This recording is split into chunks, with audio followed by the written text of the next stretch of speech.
Is liquidity. So in this course we talk about a stock being liquid or illiquid. So what is liquidity? Well, liquidity is how quickly a security can be bought or sold in the market or the secondary market without changing the asset's price.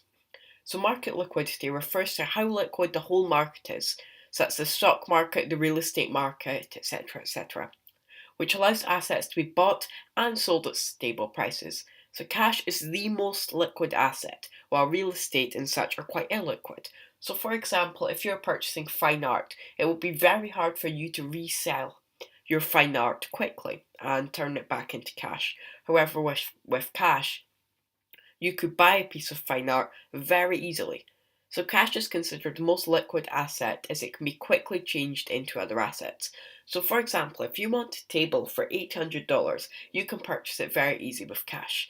However, if you have a very collectible stamp collection which is worth $800 and don't have any money to spend for the table, then you would have trouble finding someone who wanted to purchase your stamp collection to give you the $800 to purchase your table.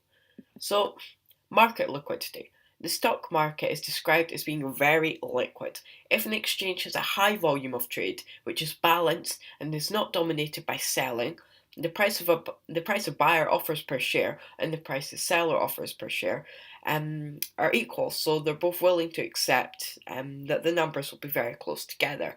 So when the bid-ask spread grows, the market becomes more illiquid.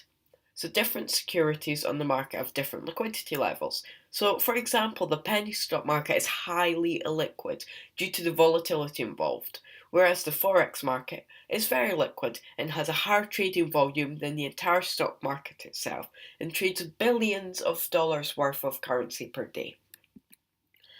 So liquidity ratios. So there are several ratios used for calculating liquidity and related parameters. However, we're only going to go over a few in this video. So the current ratio. So that describes the current assets which can be reasonably converted into money in 1 year or under. So that's the current ratio is equal to the current assets divided by the current liabilities.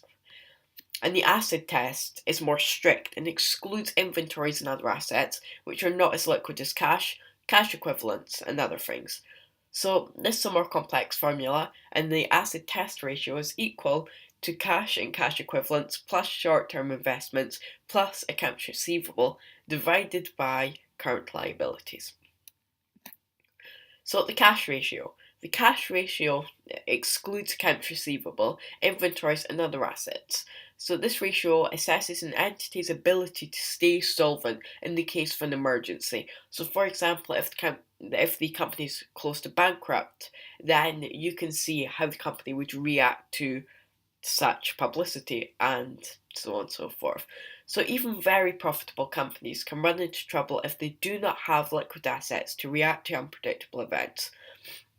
So the cash ratio is equal to cash and cash equivalents plus short-term investments divided by current liabilities. So in summary, liquidity describes how quickly a security can be bought or sold in the market without changing the asset's price. So as covered in this video, different securities have different liquidity levels. For example, stocks, which are non-penny stocks, are relatively liquid, whilst Forex is very liquid and penny stocks are very illiquid.